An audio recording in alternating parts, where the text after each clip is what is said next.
अस्सलाम वालेकुम। ये हमारा पहला लेक्चर है एवरीडे साइंस का। तो इसमें जो सबसे पहले हम स्टार्ट लेंगे, इसमें हम ये देखेंगे कि साइंस क्या है। सबसे पहले आपको ये पता होना चाहिए कि साइंस होती क्या है। साइंस में हम ये कहते हैं कि ये किसी भी हम कह अगर हम जिस चीज़ की भी स्टडी करते हैं तो उसमें जो स्टडी होती है वो एक सिस्टमेटिक वे में होती है। अब सिस्टमेटिक वे में क्या है कि हम एक थ्रू प्रॉपर प्रोसीजर इसको कंटिन्यू करते हैं कि पहले जो है ना, कोई भी काम करने से पहले हम उस काम की ऑब्जर्वेशन करेंगे, हम उसका मुशाहिदा करेंगे और फिर हम क्या करेंगे, फिर हम उसके मुतालिक जो रीजनिंग है या डाटा कलेक्शन है हम वो करते हैं। फिर हम उसके ऊपर एक्सपेरिमेंट्स अप्लाई करते हैं और उसके बाद फिर हम रीजनिंग करते हैं। अब रीजनिंग क्या होती है? रीजनिंग में ये होता है कि हमने जो एक्सपेरिमेंट किए हैं उस एक्सपेरिमेंट को हम डिफरेंट वे से हम उसको एनालाइज करेंगे। हम ये देखते हैं कि आया कि अगर हम इसको इस तरह करें तो क्या रिजल्ट आ सकता है, अगर हम इसको दूसरी तरह चेंज करें तो क्या रिजल्ट आ सकता है। तो इस तरह हम ये कह सकते हैं कि साइंस में हम कोई भी बात जब करते हैं, वो जो बात होती है एक प्रॉपर कह सकते हैं कि प्रोसीजर से गुजरने के बाद उस बात को किया जाता है। आपने पढ़ा होगा कि साइंटिफिक लॉ, जो लॉज होते हैं वो चेंज नहीं होते। और वो जो लॉज हैं वो कब बनते हैं? वो लॉज तभी बनते हैं जब कोई भी जो प्रोसीजर है वो साइंटिफिक मेथड से या साइंटिफिक वे से गुजरा हो। तो इसमें हम क्या देखेंगे, इसमें जो हमारा है ना एवरीडे साइंस, इसमें हम वो सारी चीजें डिस्कस करेंगे जो हमारे सिंगल पेपर में आती हैं, या वो चीजें या वो एमसीक्यूज हम इसमें डिस्कस करेंगे जो उस लिहाज से हमारे इम्पोर्टेंट होंगे। तो इसमें जो आज हम देख रहे हैं, आपने क्या करना है कि इन सबको ध्यान से सुनना है और जो जो टर्मिनोलॉजी यहाँ पर डिस्कस की गई है आपने इसको नोट भी करना है और आपने इसको याद भी करना है। ठीक है, क्योंकि ये सारी टर्म्स हैं जिसके बारे में वो अक्सर पूछ लेते हैं। तो इन सारी टर्म्स को आपने समझना है, समझने के बाद इनको याद भी रखना है। अब जो साइंस है, साइंस की डिफरेंट फील्ड्स हैं, डिफरेंट एरियाज हैं। इसमें जो सबसे पहला आ जाता है, अगर हम बात करें तो नेचुरल साइंसेज है। अब नेचुरल साइंसेस में क्या होती हैं? इसमें हम नेचुरल का वर्ड जो है वो आप नेचर से, हमारी कायनात से, हमारी जो माहौल है उससे हम इसको रिलेट करते हैं। तो नेचुरल साइंस में हम क्या देखेंगे, इसमें हम देखेंगे कि जो हमारी दुनिया है, हमारे इर्द गिर्द हमारी कायनात है, कि उसका जो है ना वो फिनोमिना क्या है, वो किस तरह चल रही है, उसमें क्या क्या चीज़ें हैं और किस तरह इसमें तब्दीलियां जो है ना वो आ रही हैं। तो इसमें जो आता है उसमें सबसे पहले है फिजिक्स। अब फिजिक्स क्या होती है, बहुत सारे बच्चों को जिसके बारे में पता होगा, जो साइंस के स्टूडेंट्स हैं उनके लिए तो ये है, लेकिन जो आर्ट्स के स्टूडेंट हैं उनको भी इसके बारे में पता होना चाहिए। फिजिक्स में हम क्या पढ़ते हैं? फिजिक्स में हम ये देखेंगे कि मादा, मैटर, जिस तरह हम ये देखते हैं सॉलिड, लिक्विड और गैस। इसमें हम ये देखेंगे कि मैटर क्या होता है, एनर्जी क्या होती है, और जितने भी फंडामेंटल फोर्सेस हैं नेचर की वो किस तरह काम करती हैं। ठीक है, तो ये इसकी बस आपने क्या करना है, इसकी डेफिनेशंस को आपने जहन में रखना है। जब वो आपसे ये पूछ ले कि स्टडी ऑफ मैटर या एनर्जी, तो ये किस में करते हैं, तो फिजिक्स में करते हैं, बायो में करते हैं, तो या केमिस्ट्री में करते हैं, तो आपने यही कहेंगे कि ऑटोमेटिकली इसको हम फिजिक्स में ही स्टडी करते हैं। उसके बाद आ जाता है केमिस्ट्री। केमिस्ट्री में हम क्या देखते हैं, ये स्टडी होती है उन सब्सटेंसेस की या उन रिएक्शंस की, उन फिनोमिना की जो किसी भी चीज़ के अंदर पाए जाते हैं। केमिस्ट्री में हम ये देखेंगे कोई चीज़ है वो किस तरह बनी है, उसमें किस सब्सटेंस की या किस जो पार्टिकल की वो अमाउंट कितनी है और किसकी कितनी है। जिस तरह हम ये कहते हैं कि वाटर है, पानी जिसको हम बोलते हैं, हम पीते हैं। अब अगर हम इसकी केमिस्ट्री देखें तो हम ये कहते हैं कि ये H2O है। अब हम ये कहेंगे कि इसमें जो हाइड्रोजन है वो दो हैं और ऑक्सीजन का एक मॉलिक्यूल जो है ना वो मौजूद है। अब ये क्या है, इसकी केमिस्ट्री। और अगर इसी पानी को हम फिजिक्स के लिहाज से देखें तो हम ये कहेंगे कि ये मैटर की किस हालत में है, तो हम कहेंगे ये लिक्विड है। ये पानी है, ये लिक्विड है, तो ये फिजिक्स के लिहाज से ये क्या है, ये लिक्विड होएगा। अब नेक्स्ट आ जाती है बायोलॉजी। बायोलॉजी में हम क्या स्टडी करते हैं? ये स्टडी होती है लिविंग ऑर्गेनिजम्स की। ठीक है, जितने भी जानदार हैं उनकी स्टडी को हम क्या कहते हैं? बायोलॉजी। और इसमें हमने क्या देखना है?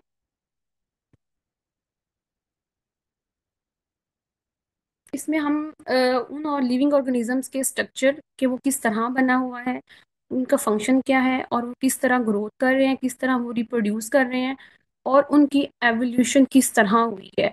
मतलब एवोल्यूशन से हम यहाँ पे क्या देखते हैं इसमें, कि जो पहला इंसान बना था उससे लेके अब तक क्या क्या तब्दीलियां जो है ना वो हुई हैं, तो इस सब में हम उसको भी स्टडी करते हैं।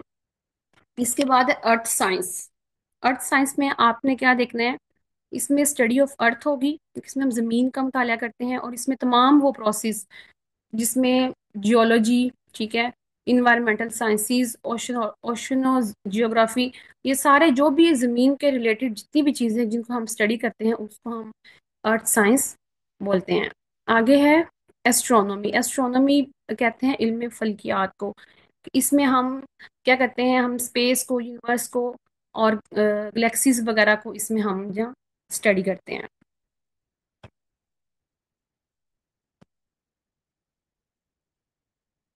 हाँ जी, इसके बाद आ जाती है एक साइंस की फील्ड है फॉर्मल साइंसेस।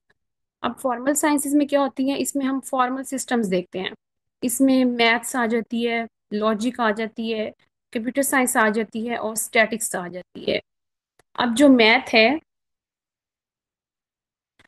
मैथ में हम क्या करते हैं, हम स्टडी करते हैं नंबर्स को, उनकी क्वांटिटीज को। क्वांटिटीज से मुराद मतलब कि हम न्यूमेरिकली नंबर्स की फॉर्म में देखते हैं, हम शेप्स को स्टडी करते हैं और पैटर्न को स्टडी करते हैं कि ये जो नंबर्स हैं या ये जो क्वांटिटीज हैं वो किस हिसाब से लाई कर रही हैं। और फिर आ जाता है लॉजिक।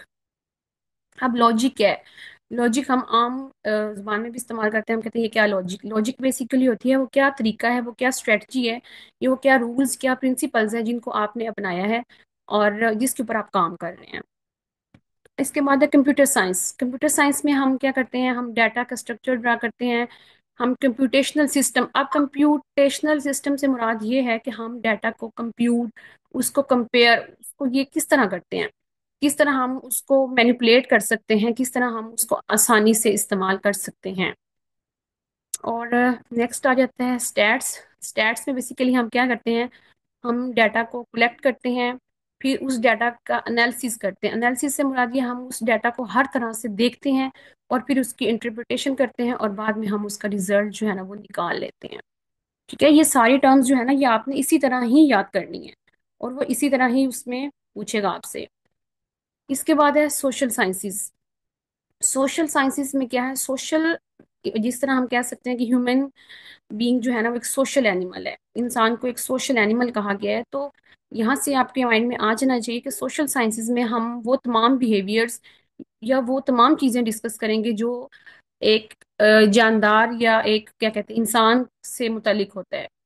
ठीक है, इसमें है सबसे पहले है साइकोलॉजी। साइकोलॉजी में हम क्या स्टडी करते हैं, the study of the mind and behaviour, के माइंड और बिहेवियर की स्टडी को हम साइकोलॉजी कहेंगे। और नेक्स्ट है सोशियोलॉजी। सोशियोलॉजी में क्या कहते हैं कि इसमें हम सोशल बिहेवियर की, जो एक इंसान है उसका सोसाइटी में उसका बिहेवियर किस तरह का है, वो किस तरह दूसरों से मिलता जुलता है, उसका उठने बैठने के आदाब किस तरह के हैं, उसका इंटरेक्शन किस तरह का है, या वो किस तरह की सोसाइटी में किस तरह के लोगों में उठता बैठता है, इस सब को हम किस में स्टडी करते हैं, सोशियोलॉजी में। आगे है इकोनॉमिक्स। इसमें इकोनॉमिक्स में हम ये देखेंगे कि किस लिहाज में हम स्टडी करते हैं प्रोडक्शन की, डिस्ट्रीब्यूशन की, and consumption of goods and services.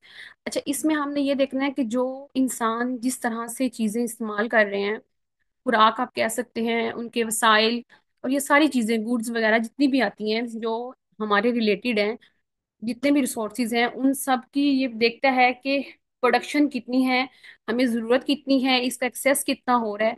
ये सारी चीज़ें हमने इकोनॉमिक्स में स्टडी करते हैं। आगे है एंथ्रोपोलॉजी। अच्छा, ये एंथ्रोपोलॉजी बहुत इंपॉर्टेंट टर्म है। ये अभी जो 2024 वाला अभी पेपर हुआ है उसमें भी उन्होंने ये एंथ्रोपोलॉजी पूछा हुआ है। इसमें क्या कहते हैं, the study of human societies, culture and their development. अब इसमें हमने ये देखना है कि जो इंसान है वो कैसे बना, और जब बना था पास्ट में तो किस कल्चर में रह रहा था, किस सोसाइटी में रह रहा था, और अब उसकी कितनी डेवलपमेंट हुई है, मतलब वो पास्ट में किस तरह था और अब उसमें क्या क्या तब्दीलियां आई हैं। तो ये उसकी जो डेवलपमेंट है, और कल्चर, इसमें जो कोड वर्ड यूज होएगा वो कल्चर है। जब वो कल्चर का पूछे तो आपने एंथ्रोपोलॉजी ही समझ लेना है कि ये एंथ्रोपोलॉजी की ही स्टडी है, कि इसमें हमने पास्ट कल्चर को और उसके रिसेंट जो डेवलपमेंट है उसको हम स्टडी करते हैं। उसके बाद आ जाता है पॉलिटिकल साइंस। पॉलिटिकल साइंस में हम देखते हैं हमारी गवर्नेंस, हमारी गवर्नमेंट, और हमारे जो है ना वो पॉलिटिकल फैक्टर्स किस तरह के, हमारे पॉलिटिकल बिहेवियर्स किस तरह के हैं, हमारे जो पॉलिटिकल लीडर्स हैं वो किस तरह से हैं। तो इस सब चीज़ों को जो हम स्टडी करेंगे तो उसको हम पॉलिटिकल साइंस में देखते हैं। अच्छा, इसमें आ जाता है इसके बाद अप्लाइड साइंसेस। अब अप्लाइड साइंसेस क्या होती हैं कि जो हमने साइंस पढ़ी है, ठीक है, हमने लॉज बना लिए हैं, अब उन लॉज को क्या सिर्फ हमने बनाना ही है या कुछ वो हमारे इस्तेमाल में भी हैं।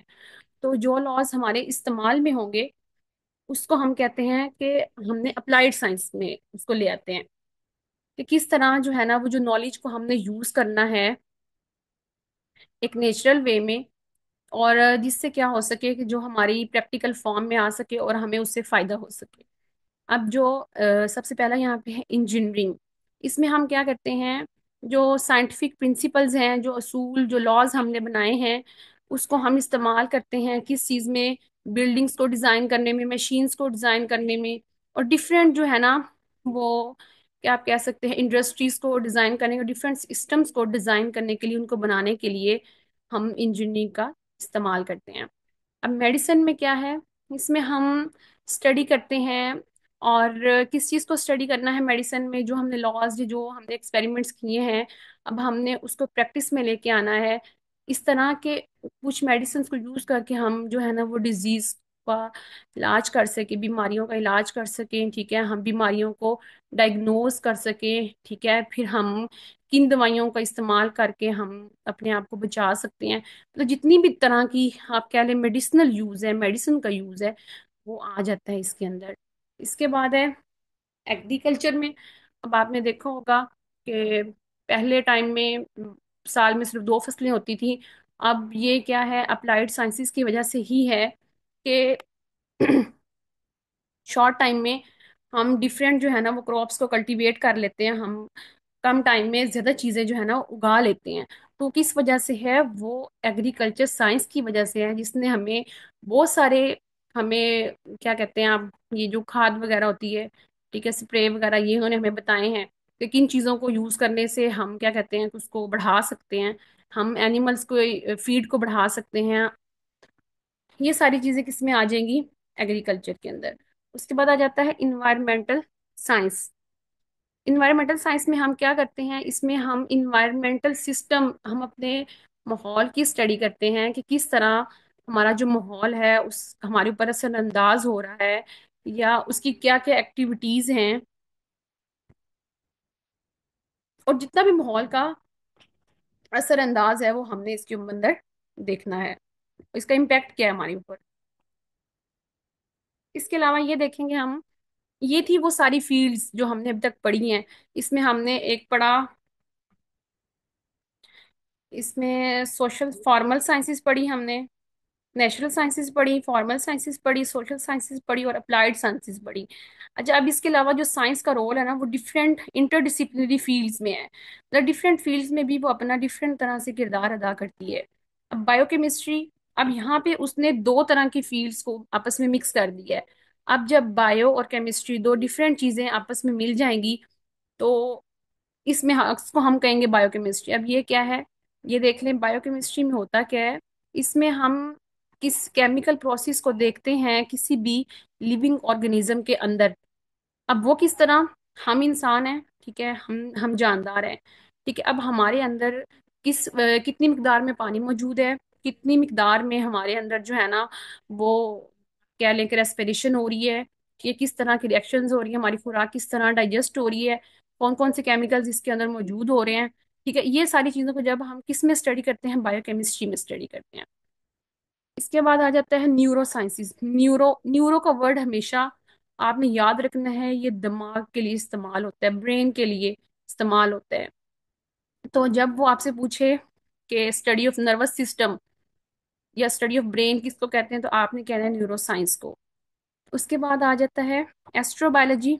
एस्ट्रोबायोलॉजी में हम क्या करते हैं, इसमें हमने देखना है लाइफ बियॉन्ड द अर्थ, कि जमीन के बगैर हमारी जिंदगी कैसे है, मतलब कि वो फल्कियात में, वो जो बियॉन्ड द अर्थ, जमीन के अलावा जो जिंदगी है वो कहाँ है और किस तरह है। और इसके बाद आ जाता है जियोफिजिक्स। जियोफिजिक्स में हम क्या करते हैं, इसमें हम फिजिकल प्रोसेसेस देखते हैं और प्रॉपर्टीज ऑफ अर्थ। जियो का वर्ड भी कहाँ पे इस्तेमाल होगा, तो वहां पे आपने समझ जाना है कि जियो हमेशा अर्थ को ही कहते हैं। समझ आ रही है? अच्छा, अब इसके बाद है, जितनी भी हमने टर्म्स पढ़ी हैं इसको आपने नोट डाउन करना है, लिखना है, और इनको आपने रटा लगा लेना है, क्योंकि इनको एज इट इज ही आपने याद करना है। इसके बाद है बायोलॉजी। अब वो कहते हैं कि बायोलॉजी क्या होती है। अब ये सिंपल सा वर्ड है बायो। बायो का मीनिंग होता है लाइफ। और लोगी, लोगी या लोगिस, जहां पे भी वर्ड आ जाए तो आपने ये समझना है कि इसका मतलब होता है स्टडी। तो हम कहेंगे कि बायोलॉजी क्या है, स्टडी ऑफ लिविंग थिंग्स। अब इसमें हम क्या देखते हैं कि इसमें जितने भी ऑर्गेनिजम्स हैं, ठीक है, लिविंग ऑर्गेनिजम्स हैं, उनका स्ट्रक्चर क्या है, उनका फंक्शन क्या है, वो किस तरह ग्रोथ करते हैं, ठीक है, वो अपनी नस्ल किस तरह बढ़ाते हैं, और इनका मकसद क्या होता है। ठीक है, और ये सारा फिनोमिना को जिस तरह हम स्टडी करते हैं, उनके स्ट्रक्चर को, उनके फंक्शन को, उनकी ग्रोथ को, किसी भी लिविंग ऑर्गेनिज्म के अंदर, तो इसको हम किस में स्टडी करते हैं, इसको हम बायोलॉजी में स्टडी करते हैं।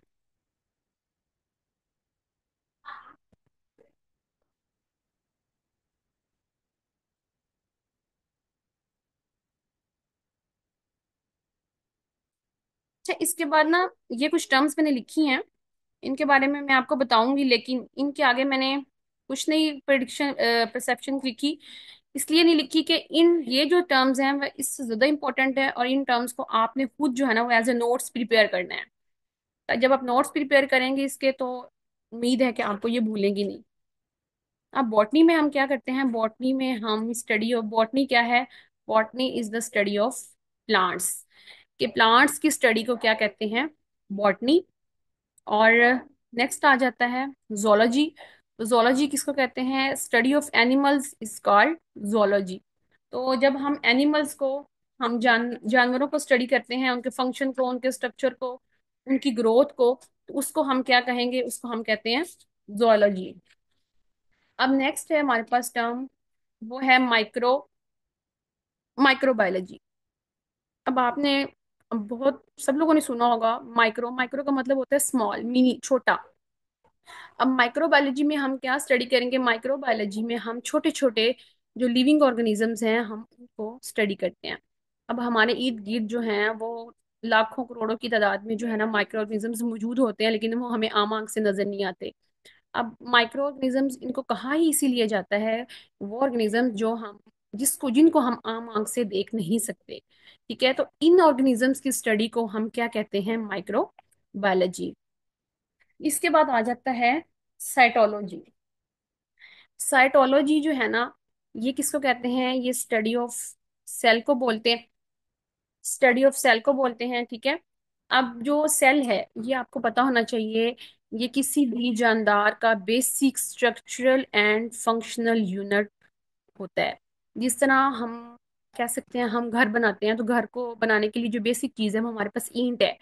ईंटें आपस में जुड़ती हैं तो एक पूरी बिल्डिंग तैयार हो जाती है। इसी तरह जो इंसान है, इंसान भी बेसिकली कहाँ से बना है, वो एक सेल से बना है। एक सेल होता है, ठीक है, तो उस काफी सारे सेल्स आपस में जुड़ते हैं, तो पूरी एक बॉडी जो है ना वो तैयार हो जाती है। तो जो सेल है ना, इसीलिए सेल को कहा गया है कि ये basic structural and functional unit of life, के सेल के बगैर जो है ना वो जिंदगी या इंसान जो है ना वो नामुकम्मल है, वो बन ही नहीं सकता। तो आपने याद रखना है कि साइटोलॉजी किसको कहते हैं, स्टडी ऑफ सेल को। अब आगे है फिजियोलॉजी। अच्छा, ये जो सेल है ना, ये नेक्स्ट क्लास में हम सेल को पूरा पढ़ेंगे। सेल का एक पूरा इंपॉर्टेंट टॉपिक है, सेल का एक पूरा इंपॉर्टेंट टॉपिक है, ठीक है, और उसमें हमने इसको देखना है, इसके हम स्ट्रक्चर्स को, इसके आगे कितने पार्ट्स हैं, और हर पार्ट के फंक्शन को हम तसल्ली से देखेंगे, क्योंकि ये सारी चीज़ें जो है ना वो आनी है आपके। अब फिजियोलॉजी में हम क्या देखते हैं, फिजियोलॉजी में हम देखते हैं कि फंक्शंस, फिजियोलॉजी बेसिकली क्या है, study of functions of cell. ठीक है, इसमें हम सेल के फंक्शंस को क्या करेंगे, स्टडी करेंगे। जो इसको फंक्शंस की स्टडी को हम क्या बोलेंगे, फिजियोलॉजी। अब आगे है, आ जाता है इकोलॉजी। इकोलॉजी क्या है बेसिकली, इकोलॉजी में हम ये देखते हैं कि जानदार जो हैं उनका माहौल के साथ किस तरह का ताल्लुक है, उनके ताल्लुक की स्टडी को हम इकोलॉजी कहते हैं। इकोलॉजी में हमने क्या देखना है कि जो लिविंग ऑर्गेनिजम्स हैं उनका माहौल के साथ किस तरह का ताल्लुक है और वो किस तरह सरवाइव करते हैं आपस में मिलके, इसको हम कहते हैं इकोलॉजी। क्योंकि आपको पता है कि माहौल के बगैर हम भी सरवाइव नहीं कर सकते। जिस तरह आपको ये बता दूं कि हम हवा, पानी और मिट्टी के बगैर जिंदा नहीं रह सकते, तो ये चीजें हमारे लिए बहुत जरूरी हैं। तो इसको हम किस में स्टडी करते हैं, इकोलॉजी के अंदर। अब नेक्स्ट आ जाता है टेक्सोनोमी। अब टेक्सोनोमी जो है, इसमें हमने क्या देखना है, टेक्सा का मतलब होता है इसको ग्रुप्स में डिवाइड करना, इसको अरेंज करना। तो टेक्सोनोमी में क्या है, टेक्सोनोमी में हम ये करते हैं कि हम इसमें चीजों को ग्रुप्स बना देते हैं, उनकी दर्जाबंदी कर देते हैं। और दर्जाबंदी इसलिए करते हैं ताकि हमें आसानी हो जाए चीज़ों को नाम देने में, उनको क्लासिफाई करने में। जिस तरह हम स्कूल में जाते हैं तो स्कूल में डिफरेंट क्लासेस होती हैं, जो बच्चा आता है हम उसको देखते हैं उस लिहाज से कि उसको हमने किस क्लास में हमने उसको रखना है, 5 में, 4 में, 8 में। तो वो किस लिए, वो हमने टेक्सोनोमी कर दी, वो हमने उनकी दर्जाबंदी कर दी है। तो जो टेक्सोनोमी है वो बेसिकली दर्जाबंदी है। इसमें हम उनको खसूसियात की बिना पर डिफरेंट ग्रुप्स में अरेंज कर देते हैं। अब आगे है जेनेटिक्स। जेनेटिक्स क्या है, जेनेटिक्स में हम विरासत को पढ़ते हैं। जो हम कहते हैं कि हमें माँ बाप से विरासत मिली है, ये विरासत वो जायदाद वाली विरासत नहीं, ये विरासत जीन्स हैं जो हमारी खसूसियात हमारे पेरेंट्स से हम तक आती हैं। जिसमें हम कहते हैं कि हमारा हमारा रंग, हमारी आंखें, हमारा कलर, ठीक है, हमारे बाल, हमारे कान, हमारा नाक जो है ना, और डिफरेंट तरह की जो हमारे चीजें हैं वो हमें अपने पेरेंट्स से मिलती हैं, वो बेसिकली जीन्स हैं। उस जीन्स के अंदर हम उनको स्टडी करते हैं कि किस तरह जो है ना कि हमारे जो इर्तकाई ताल्लुकात हैं वो पेरेंट्स के साथ किस तरह अटैच होते हैं, ये जेनेटिक्स में हम पढ़ेंगे। इसके बाद आ जाता है पेलियंटोलॉजी। अब पेलियंटोलॉजी भी बड़ी इंपॉर्टेंट टर्म है। अब इसमें हम क्या कहते हैं कि जो चीजें काफी अरसा पहले, जो हम कह सकते हैं वो डेड हो चुकी हैं, और डेड होने के बाद हमें वो बहुत उनके फॉसिल्स मिलते हैं। फॉसिल से मुराद के उनके बकायात जिसको हम बोलते हैं, पुराने जमाने में जो हम डिफरेंट जगह पे जाते हैं, हम कहते हैं कि ये मेरे जहन से वो टर्म नहीं आ रही है, अभी भूल रही है। जिसमें हम कहते हैं कि ये पुराने आसार, आसार कदीमा, ठीक है, आसार कदीमा की जो स्टडी है उसको हम कहते हैं पेलियंटोलॉजी। जिसमें हमने पहले वक्तों के जो चीजें हमें मिलती हैं हम उनकी स्टडी करते हैं, और उनसे हम अंदाजा लगाते हैं कि उस वक्त में जानदार किस तरह के थे, उस जमाने में पौधे किस तरह के थे, वो किस तरह से रह रहे थे। तो उनकी स्टडी को हम पेलियंटोलॉजी बोलते हैं। अब नेक्स्ट आ जाती है एनाटॉमी। एनाटॉमी का आपने याद रखना है, जब हम किसी भी जानदार की साख्त का, उसके स्ट्रक्चर का जब हम मुताला करते हैं, उसके स्ट्रक्चर को देखते हैं, तो उसको हम किस में देखते हैं, हम उसको एनाटॉमी में देखते हैं। कोई आपसे पूछ ले कि जब हम किसी भी चीज के स्ट्रक्चर को स्टडी करते हैं तो हम उस टर्म को क्या बोलेंगे, तो आप सिंपली कह सकते हैं कि एनाटॉमी। अब नेक्स्ट आ जाता है मेमोलॉजी। मेमोलॉजी में हम मैमल्स को स्टडी करते हैं, ठीक है, कि मैमल्स जो हैं उनकी क्या खसूसियात हैं, वो किस तरह रह रहे हैं, उनका ताल्लुक क्या है, आपस में वो किस तरह रह रहे हैं, और माहौल में वो किस तरह रह रहे हैं। अब नेक्स्ट आ जाती है इसके बाद ऑडियंटोलॉजी। अच्छा, ऑडियंटोलॉजी, इसमें हम किसकी स्टडी करते हैं, जो स्टडी ऑफ टीथ, हमारे दांतों की स्टडी को ऑडियंटोलॉजी कहते हैं। अब जो होते हैं ना फोरेंसिक लैब, जब कोई क्राइम हो जाता है या कोई बंदा हमें मिस हुआ हुआ या कहीं से हमें किसी की लाश मिल जाती है, ठीक है, तो हम क्या करते हैं कि हम उस बंदे को उठाते हैं, हम उसको फोरेंसिक लैब में ले जाते हैं। अब वो क्या करते हैं कि वो उस बंदे का, अगर उस पर कोई और हमें निशान नहीं मिल रहा, पहचानने में हमें समझ नहीं आ रही कि ये बंदा कहाँ पे है, तो वो उसका दांत लेंगे, और उसके दांत से भी वो हमें बता सकते हैं कि ये फलां बंदा है, उसके रिकॉर्ड में आ जाएगा। तो जो ऑडियंटोलॉजी है, इसको आपने कहना है कि ये स्टडी ऑफ टीथ है, ठीक है। और ऑडियंटोलॉजी को हम फोरेंसिक रिकॉर्ड में भी इस्तेमाल कर सकते हैं, या हम इसको इस्तेमाल करते हैं। आगे है पैथोलॉजी। पैथोलॉजी ये होता है कि जब हम बीमारियां, पैथोलॉजी को याद रखना है, ये हम इसमें स्टडी करते हैं डिफरेंट तरह की डिजीजेस को, और उन डिजीजेस के हम रीजंस देखते हैं, और ये देखते हैं कि वो जो डिजीजेस हुई हैं उनकी रीजन क्या थी, और हम इनको किस तरह क्योर कर सकते हैं, इनका इलाज किस तरह कर सकते हैं, और मजीद हम किस तरह से इनको रोक सकते हैं। ये है पैथोलॉजी। इसके बाद आ जाता है हिस्टोलॉजी। हिस्टोलॉजी में हम क्या करते हैं, स्टडी ऑफ टिश्यूज। अब पहले हमने बात की थी सेल की, मैंने आपको बताया था कि सेल है, उसको हम कहते हैं structural and functional unit of life. अब देखें, जिस तरह हम घर बनाते हैं तो ईंटें जुड़ती हैं, तो हम कहते हैं कि जी एक स्ट्रक्चर बन गया, हम कहते हैं कि हमारा कमरा है।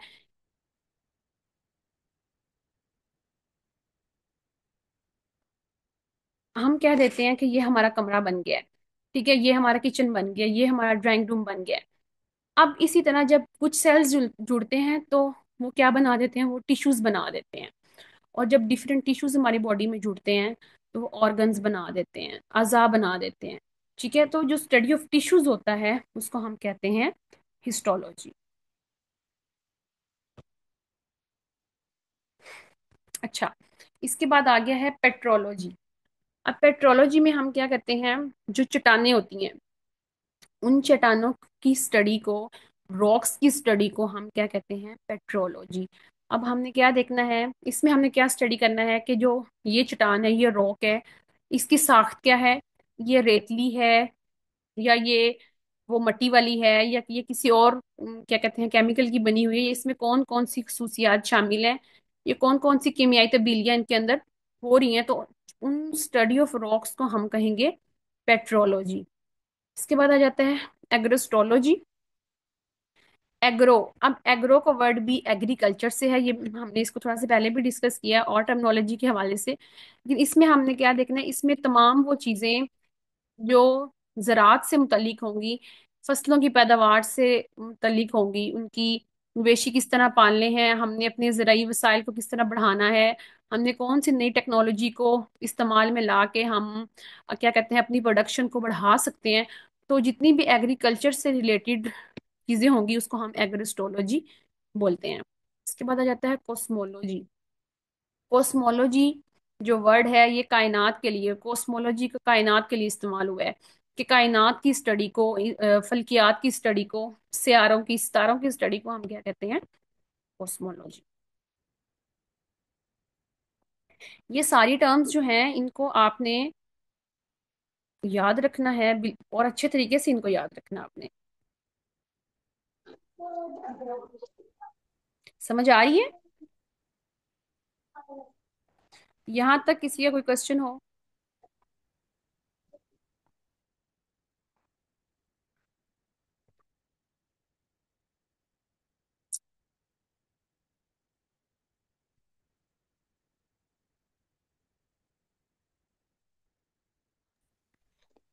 मैम आप प्लीज एक दफा फिजियोलॉजी के बारे में जो है ना रिपीट कर दें। जी, थैंक यू। फिजियोलॉजी में हम, आपने याद रखना है, एनिमल्स के अंदर हो, प्लांट्स के अंदर हो, ह्यूमन बीइंग्स के अंदर हो, जब भी वो कहें, हम ये कहेंगे कि किसी भी चीज के फंक्शन को, उसके काम करने की स्टडी को हम फिजियोलॉजी कहते हैं। अब देखें, जिस तरह आपका दिल है, कोई आपसे, आपका दिल किस तरह पंप कर रहा है, अब पंप तो वो कर रहा है, वो खून तो वो क्या कहते हैं वो उसको, वो कर रहा है, पंप कर रहा है, लेकिन उस काम, उसके पंप करने की स्टडी को हम क्या कहेंगे, फिजियोलॉजी।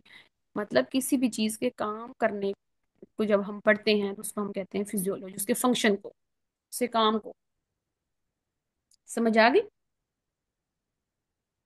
ओके। अच्छा, अब ना ये सारी टर्म्स जो मैंने पहले पढ़ाई हैं और जो अभी कुछ मजीद हम पढ़ेंगे, ये सारी एक जैसी ही हैं, लेकिन ये बहुत इंपॉर्टेंट है। ठीक है, और सेल जो है ना, ये सेल अभी मैंने उसकी कुछ टर्म्स अभी भी आपको थोड़ी सी उसको ओवरव्यू दे दूंगी, लेकिन नेक्स्ट क्लास में हम पूरा सेल को पढ़ेंगे, उसका स्ट्रक्चर जो है ना उसको हम अच्छे से देखेंगे। और क्योंकि वो कहीं से भी हमसे क्वेश्चन कर सकता है, तो हम इस लिहाज से अपनी तैयारी करें कि हमारा कोई भी क्वेश्चन जो है ना वो मिस ना हो। अब इसमें सबसे पहले एक टर्म आती है सेल बायोलॉजी। अब सेल बायोलॉजी वही बात है कि हम कहेंगे कि लिविंग ऑर्गेनिज्म, अब आपसे कोई पूछ ले कि सेल बायोलॉजी क्या है, तो आप कह सकते हैं। अब जब आपको ये पता होगा कि बायोलॉजी, बायो हमेशा जो है ना वो लिविंग ऑर्गेनिजम्स के लिए ही इस्तेमाल होती है, तो लिविंग ऑर्गेनिजम्स में सेल की स्टडी को हम कह सकते हैं कि ये क्या है, सेल बायोलॉजी है। ठीक है। अब वही बात, नेक्स्ट आ गया सेल। सेल को मैंने आपको बताया है कि basic structural and functional unit of life है। ठीक है। अब सेल के अंदर ना एक और चीज होती है, माइटोकॉन्ड्रिया। माइटोकॉन्ड्रिया, अब जिस तरह हम हैं, कोई भी चीज जो है ना वो एनर्जी के बगैर सरवाइव नहीं कर सकती। हर किसी को काम करने के लिए एनर्जी की जरूरत है, उसे कुछ ना कुछ फ्यूल की जरूरत होती है।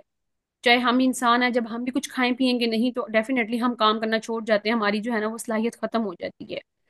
इसी तरह जो सेल है, सेल को भी काम करने के लिए एनर्जी की जरूरत है। और वो एनर्जी कौन देता है? सेल अपनी एनर्जी जो है ना वो खुद तैयार करता है। किस तरह करता है? सेल के पास एक बंदा है जिसका नाम है माइटोकॉन्ड्रिया। अब ये बेसिकली बंदा नहीं है, ये उसका एक छोटा सा पार्ट है, उसके अंदर एक सिस्टम मौजूद है जिसको हम कहते हैं कि माइटोकॉन्ड्रिया का हमने उसको नाम दे दिया है। अब ये माइटोकॉन्ड्रिया का काम क्या है? इसका काम ये है कि ये एनर्जी जो है ना वो ये पैदा करता है। अब ये जो एनर्जी जो ये पैदा करता है उसका नाम है एटीपी। ठीक है। अब ये एटीपी पैदा करता है, और जो सेल है ना वो इस एटीपी को इस्तेमाल करके अपना जो है ना जो भी उसने काम करना है, जो भी उसको काम दिया गया है वो सरंजाम उसको दे लेता है। और अगर आप ये क्वेश्चन आ जाए कि who is the power house of cell, अब नीचे ऑप्शंस दिए होंगे, mitochondria, nucleus, chloroplast, endoplasmic reticulum, Golgi body. तो आपने ये याद रखना है कि power house of cell mitochondria को कहा जाता है। ये भी आ सकता है। उसके बाद आ जाता है न्यूक्लियस। अब जो न्यूक्लियस है, न्यूक्लियस बी सेल का बहुत ही एक इम्पॉर्टेंट पार्ट है। ठीक है। ये सेंट्रल पार्ट होता है। जो पीछे हमने जेनेटिक्स को स्टडी किया है, जीन्स को स्टडी किया है, बेसिकली वो कहाँ पे होती है? वो न्यूक्लियस के अंदर। और न्यूक्लियस क्या करता है? एक छोटा सा, एक वो क्या कहते हैं, दायरा नुमा होता है, सेल के दरमियान मिड में होता है। और इसके अंदर क्या होता है? इसमें तमाम जेनेटिक मटेरियल, मतलब हमारा डीएनए, आरएनए, और जितनी भी हमारे जिस्म के अंदर एक्टिविटीज होनी होती हैं, जो कुछ होना होता है, हर चीज को कौन कंट्रोल करता है? न्यूक्लियस कंट्रोल करता है। न्यूक्लियस के अंदर कौन कंट्रोल करता है? न्यूक्लियस। डीएनए। जितने भी काम होने होते हैं आपका, जिस तरह मैं आपको बताती हूँ, हम हमारा हाथ किसी गर्म चीज को लगता है और फौरन से हम उसको पीछे कर लेते हैं। अब वो सारी चीजें कौन कंट्रोल कर रहा है? वो हमारा सेल, हमारा ब्रेन कंट्रोल कर रहा होता है उसको। ठीक है। उसके बाद आ जाता है क्लोरोप्लास्ट। अब जो क्लोरोप्लास्ट है, ठीक है, जो हमारे पौधे होते हैं जो आपको सब्ज रंग के नजर आते हैं, बेसिकली वो क्लोरोप्लास्ट की वजह से नजर आते हैं। ठीक है। ये वो ऑर्गेनेलीज हैं जो हमारे प्लांट्स, ये अच्छा क्लोरोप्लास्ट आपने यार, ये सिर्फ और सिर्फ प्लांट्स में होता है, ये हमारे अंदर या जानवरों में और इंसानों में नहीं होता। ये क्लोरोप्लास्ट सिर्फ प्लांट्स में होगा। ठीक है। और ये क्या काम करता है? ये फोटोसिंथेसिस करता है। अब एक और चीज यहाँ पे नई टर्म आ गई है, फोटोसिंथेसिस। अब फोटो जो है, फोटो का मतलब होता है लाइट, रोशनी। और सिंथेसिस का मतलब होता है किसी चीज को बनाना, सिंथेसाइज करना। तो फोटोसिंथेसिस क्या है कि सूरज की रोशनी में या लाइट की रोशनी में जो खुराक की तैयारी की जाती है उसको हम क्या कहते हैं? फोटोसिंथेसिस। अब फोटोसिंथेसिस कौन करवाता है? क्लोरोप्लास्ट। अब क्लोरोप्लास्ट के पास वो चीज है जो फोटोसिंथेसिस करवाती है। ठीक है। इसके बाद आ जाता है एंडोप्लाज्मिक रेटिकुलम। अब एंडोप्लाज्मिक रेटिकुलम क्या है? ये एक नेटवर्क होते हैं मेम्ब्रेन्स का। ठीक है। अब ये सारी चीजें हैं सेल के अंदर। अब ये क्या काम करती हैं? जितनी भी प्रोटीन्स और लिपिड्स की तैयारी होती है, सिंथेसिस होती है, वो कौन करेगा? वो एंडोप्लाज्मिक रेटिकुलम ही करेगा। इसके बाद है गोल्जी एपरेटस। गोल्जी एपरेटस क्या होता है? ये हमारे सेल के अंदर छोटी छोटी थैलियां होती हैं, एक स्ट्रोक्स होते हैं। ठीक है। अब इनका काम क्या होता है कि ये ना सिक्रेशन, ठीक है, ये क्या करते हैं? गोल्जी एपरेटस जो होता है, जो प्रोटीन्स उसने बना दी है ना एंडोप्लाज्मिक रेटिकुलम ने, इसने इन प्रोटीन्स को क्या करना है? इसने इन प्रोटीन्स को पैकिंग की फॉर्म में देना है, और जहां जहां इनकी जरूरत होगी वहां वहां उसने इसको ट्रांसपोर्ट कर देना है, और जिनकी जरूरत नहीं होगी इनको ये सेल से बाहर निकाल के फेंक देता है।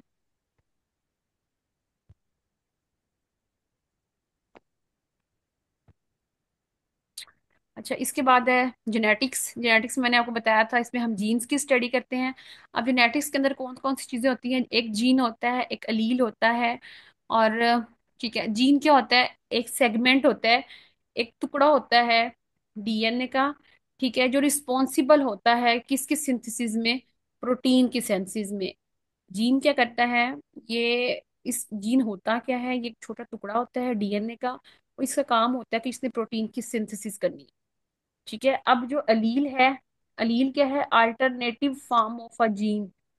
अब जो मैं आप जो डीएनए है ना, अब मैं आप ये समझ लें कि आपके पास दो रस्सियां हैं, ठीक है। एक रस्सी जो है वो डीएनए है, और उसके साथ वाली जो दूसरी रस्सी है उसको उन्होंने अलील का नाम दे दिया है दोनों ही डीएनए।